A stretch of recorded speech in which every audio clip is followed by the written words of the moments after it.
mu ngingo nkuru zikigize mu gihe igitigiri c'abari mw'isi kigiye gushikira vuba imiliyaridi 8 ubuhinde ngo bugiye guca imbere y'Ubushinwa mu kuba igihugu ca mbere kw'isi gifise abanyagihugu benshi. Abanyagihugu baba mu micungararo ya Rucuru muri Kivu y'Amajaruguru muri Republika ya Demokarasi ya Kongo bamaze igihe bahungira mu mashure n'amashengero yo hafi y'umuji wa Goma muri Nyiragongo, ariko aho bari ngo nta mfashanyo zikwiye bararonka nkuko muza kuvyumva muri iki kiganiro.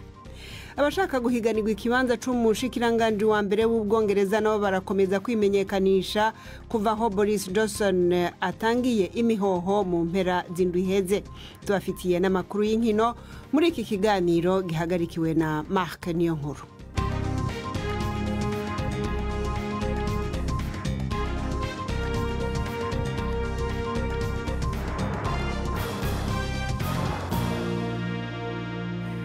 Imbere yo kuja kw'idonido ry'ivyo vyose ariko mubanze mutega amatwi amakuru yo hirya no hino kw'isi avugwa hano kuri BBC n'amakuru mushikirizwa na Prudence Ngiyumva. Minisitiri w'imari mu Budage yavuze ko ibihugu by'Uburayi bigomba kwitegura mu gihe gazi iva mu Burusiya itakongera kuza nyuma y'ifungwa ry'umuhora uzwi nka Nord Stream 1 kubera ibikorwa byo gusana. Mu itangazo rihuriweho na Minisitiri w'inganda muri Czech Robert Habeck yavuze ko ahangayikishijwe cyane nuko gazi mu bihugu by'umuryango w'ubumwe bw'Uburayi iri gukoreshwa nk'intwaro mu gutuma ibihugu biwugize binyuranamo bisubiranamo. Yemeye ko Ubudage burangamiye cyane gazi y'Uburusiya ariko ko imihora ibiri inyuzwamo gazi itunganyijwe izaba yuzuye mu mpera z'uyu mwaka. Perezida Putin yashyize umukono ku itegeko teka ryemerera abanya-Ukraine bose kubona pasiporo z'Uburusiya.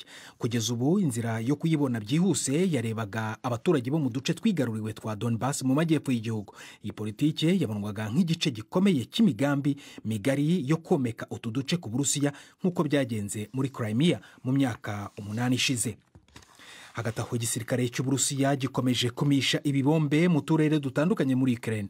Umwe mu miji warashwe mu bitero biheruka ni Kharkiv mu majyaruguru y'Iburasirazuba, aho abayobozi bavuga ko abantu 3 bishwe abandi 40 bagakomereka bakajyanwa mu bitaro. Inkuru ya Dani Abahad muragizweho na Felenga Kwaye. Umuyobozi w'intara ya Kharkiv Oleg Sinegelov yashyize ku mbuga nkoranyambaga amafoto yerekana bimwe mu byasenyutse. Yerekanye inyubako irimo amaduka igaragaramo amadirishya yahiye, ibice by'ibisigarizwa byashwanyutse biri mu mihanda, abazimya umuriro barimo kugerageza kuzimya umuriro mu kazu gatoya karashwe.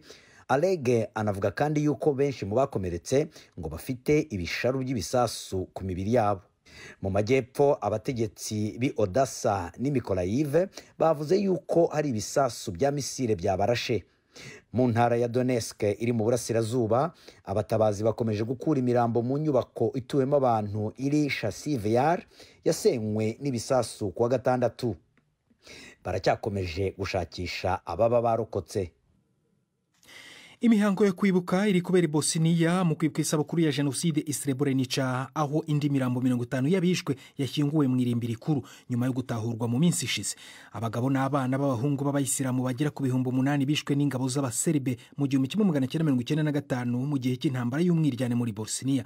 Ku cyumweru umuyobozi w'urwego rwa politiki mu muryango w'ubumwe bw'Uburayi Joseph Borrell yavuze ko Uburayi bufite ikimwaro gikomeye kubera kunanirwa kurinda abasivile i Srebrenica. Yavuze ko ubu ari inshingano z'Uburayi mu kwibuka Jenoside. Yongeyeho ko ibyaha by'intambara biri kubera muri Ukraine byagaruye urwibutso rusharira rw'ubundi bwicanyi bwabaye mu burasirazuba bw'agace ka Bari mu myaka ya za 90. Polisi muri Afurika y'Epfo iri gushakisha abakekwa kwica abantu 15 mu kabari i Soweto mu mpera z'icyumweru gishize n'abandi 4 mu kandi kabari i Pietermaritzburg. Minisitiri ushinzwe polisi mu gihugu yasuye Soweto kuri uyu wa mbere ashaka amakuru kuri ubu bwicanyi. Inkuru ya Pumza Filani muragizwaho na Victoria Nkunda. Mu mujyi wa Orlando East ahiciwe abantu 15 abandi 8 bagakomerekera mu rufaya rw'amasasu. Hari abapolisi benshi cyane. Abakoze ubu bwicanyi ndetse n'impamvu zabibateye ntibiramenyekana. Abapolisi bahabereye ubu bwicanyi bagomba gushyikiza icyegeranyo minisitiri ushinzwe igipolisi. Abatuye ahabereye ubu bwicanyi baravuga ko bagihungabanye. Babwiye BBC ko bakeneye ibisubizo ku byabaye. Barashaka kumenya igihe ababikoze bazatererwa muri yombi n'icyo polisi izakora kugira ngo ibyabaye bitazongera. iyi ni BBC gahuza miryango urayumva kuri Kisoro FM muri Uganda no kuri bbcgahuza.com. Umuyobozi w'amafilimi wahawe ibihembo mpuzamahanga muri Irani, Jafar Panahi, biravugwa ko yatawe muri yombi. Ikigo ntaramakuru MAR gishamikiye by'igice kuri leta kiravuga ko Pahani yatawe muri yombi igihe yajyaga mu biro by'umushinjacyaha i Tehran kubaza amakuru y'undi muyobozi w'amafilime Mohamed Rasulov watawe muri yombi kuwa gatanu. Nta mpamvu yatanzwe ku mugaragaro y'icyatumye Panahi atabwa muri yombi. Mohamed Rasulov yafunganywe na mugenzi we bakorana kubera ubutumwa bashyize ku mbuga nkoranyambaga bashyigikira imyigaragambyo yatewe n'ihirima ry'umuturirwa w'amagorofa 10 mu mujyi wa Abadan mu kwezi kwa gatanu. Abantu barenga 40 barapfuye. Florentine urakoze. Prudence Ngiyumva kuri ayo makuru ya BBC.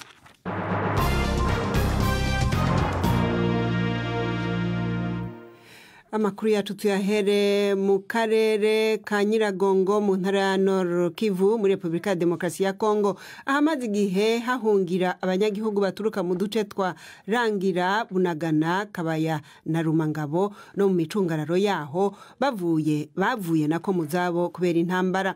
Abo banyagihugu bashikiye mu mashuri n'amashengero yo mu bice bya Kiheru na Munigi hafi y'umujyi wa Goma.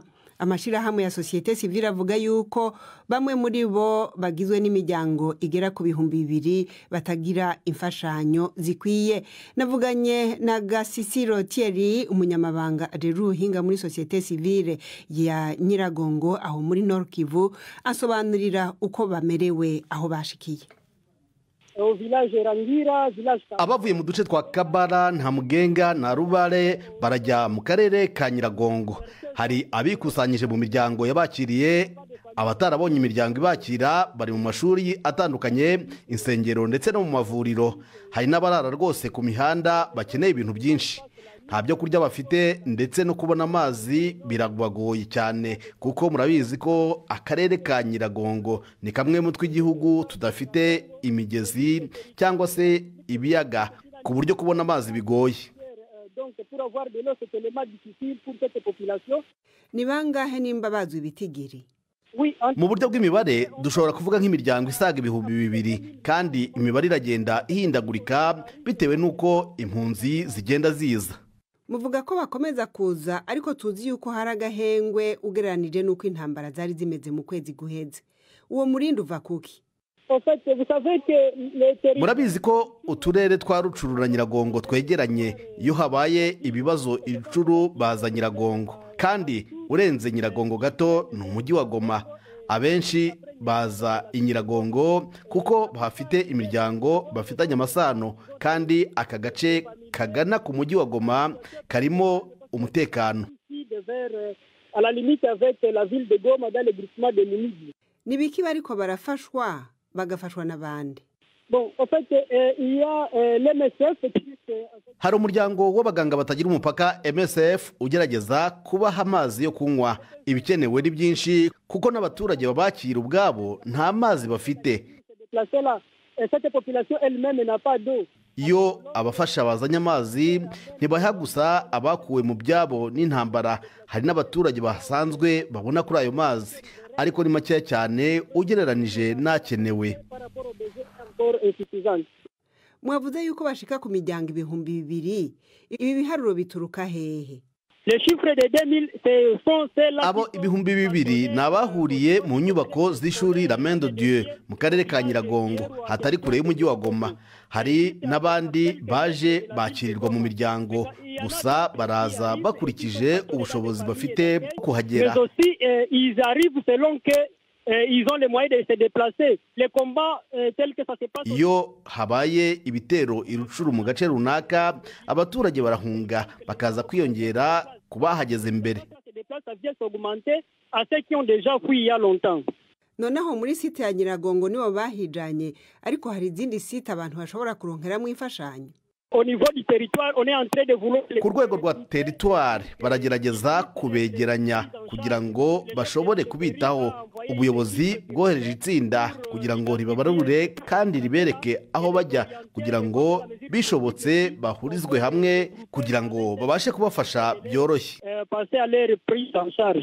None uretse muri iyo site muvuze, muba muzi abataye izabo muri rusange muri Nyiragongo bangana?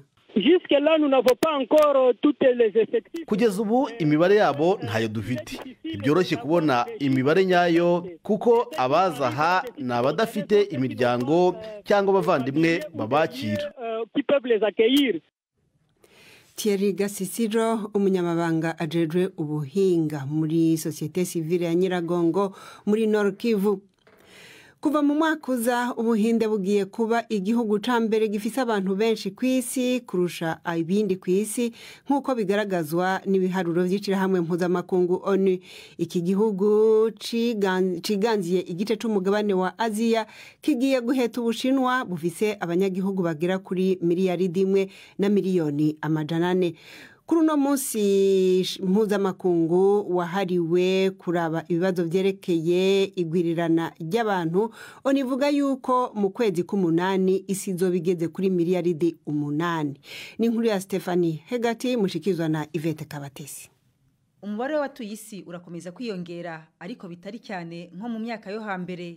Kuva mu 1950 umubare w'abantu bari ku isi ubu uragenda wiyongera gake gake bisanzwe nk'uko umuryango w'abibumbye ubitangaza, bikaba biteganijwe ko mu 2080 uzabugera kuri miliyari 10 na miliyoni 400, nubwo bamwe mu mpuguke batekereza ko uwo mubare ushobora kuzagerwaho mbere y'icyo gihe.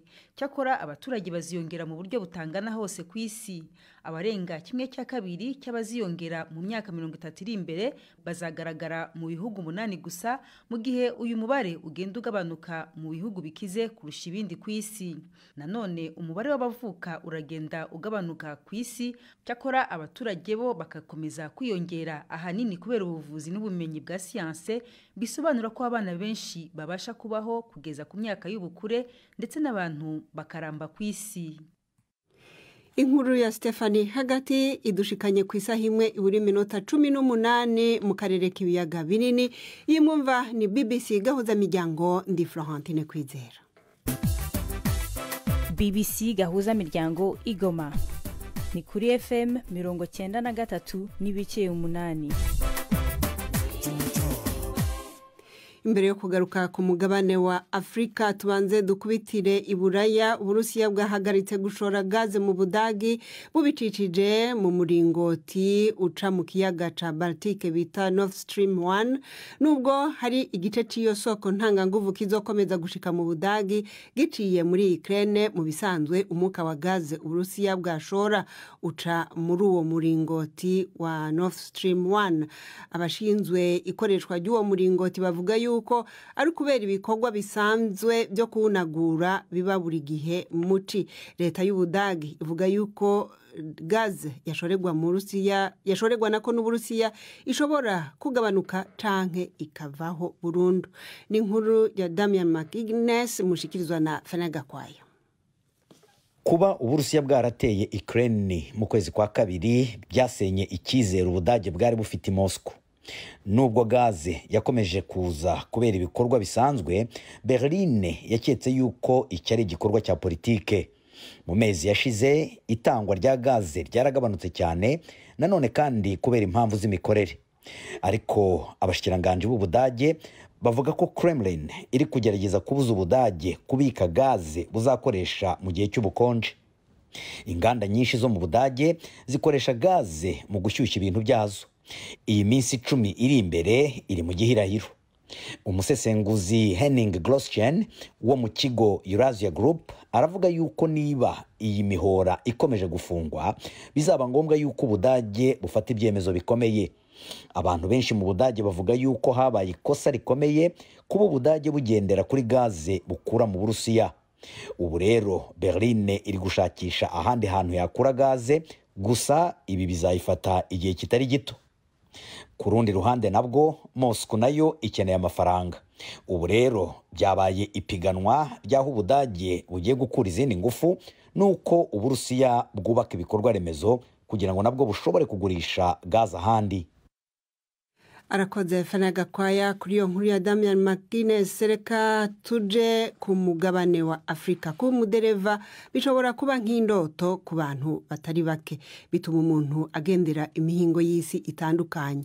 Ariko rero iyo winjiye muri ca kibanza c'umudereva mu ndege nyinshi usanga hariyo abantu b'abagabo, aho mbere ibiharuro vyerekana yuko abadereva b'abagore batarenze ibice 5 kwijana mu ndege zitwara ingenzi.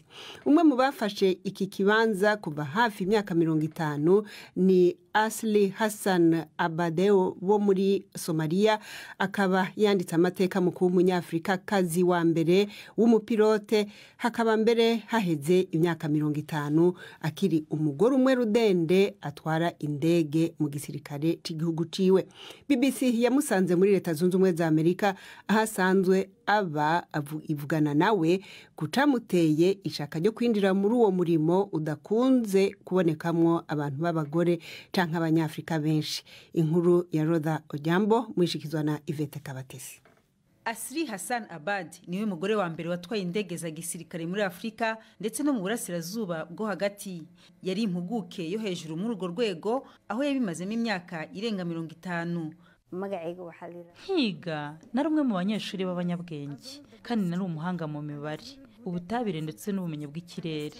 Ntangira kubikunda, numvaga nkururwa no gutwara indege. Asli Hassan yakuriye mu muryango urimwe abasirikare bo mu ngabo za Somalia. Ababyeyi be bombi bari mu gipolisi cy'igihugu ndetse abavandimwe be bari abasirikare. Ku bw'izo mpamvu yaratuye mu kigo cy'ingabo zirwanira mu kirere. Ubwo nabaga ndiho nsubiramo amasomo yanjye mu rugo, nabonaga indege ziguruka, ngasenga ngo nzabe muri abo badereva bafite amahirwe yo gutwara indege. Icyo gihe abantu bari bafite impungenge z'uko abakobwa bashobora gutwara imirimo y'abahungu, byatumaga rero batajyana abana babo mu mashuri. Asli avuga ko ibintu byahindutse nyuma y'aho Somalia ibonye ubwigenge mu myaka y'1960, bituma babona ubwisanzure burenzeho, guverinoma nshya ndetse n'amahirwe menshi atarahari imbere, cyane cyane ku bana b'abakobwa. Yakoze imyitozo myinshi mu gihe cy'imyaka 2 ku butaka ndetse no mu kirere hafi y'ubutaka, atsinda ibizamini bye. Ubwo hakurikiyeho ikirere. Ku munsi wa mbere nagombaga gutwara indege, itangazamakuru ririmo radiyo ya Mogadishu ryakoze iyo nkuru icyumweru cyose kugeza umunsi nagurutse mu kirere. Baramvugaga uburyo nagurukaga, umwanya nakoresheje, abantu barishimye.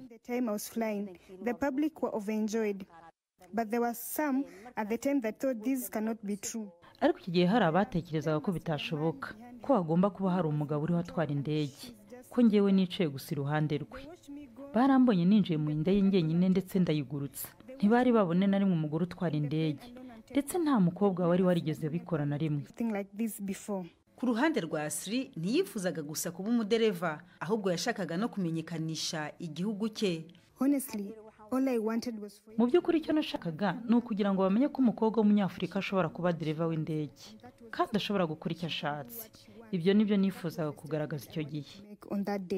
Ku bakobwa bamwe b'Abanyasomalia ndetse n'abakobwa bakiri bato hirya no hino ku mugabane, Asli Hassan niwe wa mbere wanditse amateka, agaragaza ko bashobora guhangana mu buryo bungana mu murimo wiganjemo abagabo. Nubwo ubu nshaje kandi maze kujya mu kiruhuko cy'izabukuru, iminsi yanjye yo gukora akazi yatambutse. Nkora nibona mu bitekerezo byanjye ko ari njye uri mu kirere ntwaye indege. Uru ni rwo rukundo mfitiye umurimo wo gutwara indege. Asli Hassan Abedi arakoze Ivete Kabatesi kuri inkuru y'uyu mudereva kazi twabasubiriyemo.